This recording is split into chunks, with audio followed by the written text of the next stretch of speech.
Mesdames et messieurs, bienvenue sur Africa 24. Maire de la ville de Sikasso, une ville considérée comme le vivier électoral malien, qu'Alpha Sanogo est membre fondateur de l'ADEMA-PASJ, un parti qui a refusé de soutenir sa candidature. En désaccord avec la décision de son parti à soutenir le président sortant Ibrahim Boubacar Keïta, il décide de se présenter pour la première fois à une élection présidentielle. Vous avez été nommé directeur de la plus grande société de coton au Mali par le président Ibrahim Boubacar Keïta avant d'y être remercié. Est-ce ce qui vous a poussé à être candidat? D'abord, je précise que la candidature ne vient pas de moi-même. Je l'ai acceptée, c'est vrai. Mais il faut préciser que la candidature ne vient pas de moi. La candidature a été suscitée par des camarades de parti à Sikasso, endossée par la section ADEMA de Sikasso. C'est vrai, l'endossement a été fait à ma présence, mais l'initiative ne vient pas de moi. Je l'ai accepté pour la simple raison que ce pourquoi j'avais opté pour UBK en 2011 déjà n'a pas été atteint, à savoir l'autorité de l'État, la gestion rigoureuse des ressources publiques de la nation, la gestion surtout de notre problème de sécurité qui déjà faisait problème. Aujourd'hui, l'insécurité est aux portes de Ségou. Marakala, c'est bien à 35 km de Ségou, donc l'insécurité est aux portes de Ségou. Donc, et le centre, n'en parlons pas. Ce qu'on appelle le centre aujourd'hui, n'en parlons pas. Ce centre-là, c'est la raison pour laquelle j'ai accepté de relever le défi. Que proposez-vous aux électeurs maliens pour sortir le pays de la crise? Moi, je suis pragmatique et je suis ingénieur.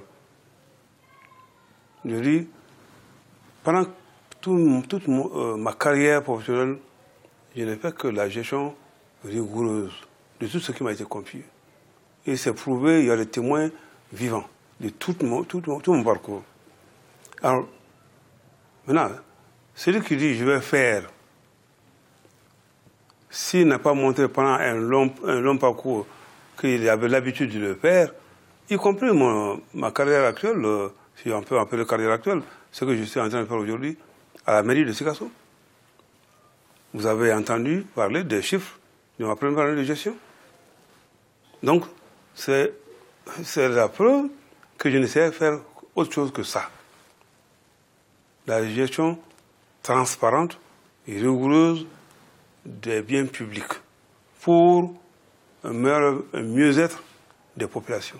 En tant qu'ingénieur des sols, ancien directeur de l'IPR de Katibougou, comment comptez-vous résoudre les questions agricoles? Le Mali a toutes les potentialités pour être autosuffisant.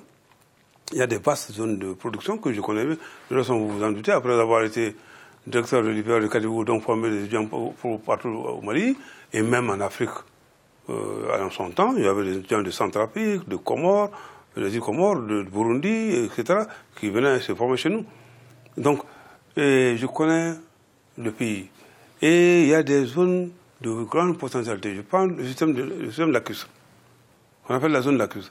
Il y a des zones, le lac Oro, il faut valoriser davantage.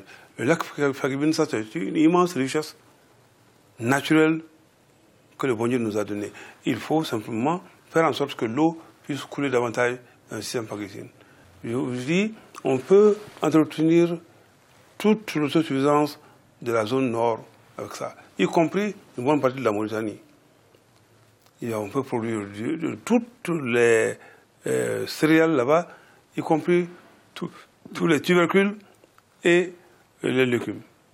Et vraiment, et de qualité et de façon saine. Vous avez toute la zone sud, évidemment, de Sikasso jusqu'à Kita, etc. Donc vous avez des vastes zones, il suffit simplement de les valoriser davantage. En quoi faisant? En faisant en sorte que tout ce qu'il y a comme éléments de technique culturelle et d'amélioration puisse être harmonieusement mis à disposition des paysans. Et je rappelle que toute agriculture dans ce monde-là est subventionnée. Donc il faut un système de subvention mieux contrôlé, mieux géré et rationalisé. Vu le contexte sécuritaire dans le nord, mais aussi au centre du pays, quelles sont les solutions que vous avez pour résoudre cette situation? J'ai dit qu'il faut revoir fondamentalement la structuration et la formation de nos forces armées de sécurité. C'est désolant, et je le dis en connaissance un peu de cause. Je suis colonel des opérations à la recherche, donc paramilitaire, et donc je le dis en connaissance de cause.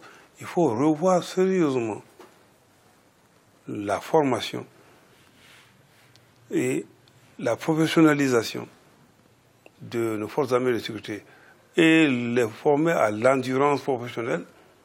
Donc il y a un certain nombre de choses, je ne vais pas rentrer dans le détail parce que ça c'est le travail des professionnels, mais professionnaliser notre armée, conscientiser notre armée, faire en sorte que l'armée aussi fasse du discernement.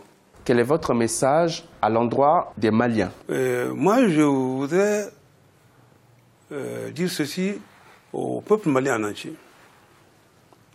Nous nous sommes levés massivement en 2013 pour que les choses changent, pour que l'État soit mieux géré, tant du point de vue sécuritaire que du point de vue des ressources humaines et matérielles. Aujourd'hui, on est là à constater que ce n'est pas le cas. Donc il faut. J'en appelle aux électeurs de ne pas se tromper. Les marchands d'illusions, et je sais qu'il y en a beaucoup, au Mali, on connaît beaucoup, tout le monde, hein.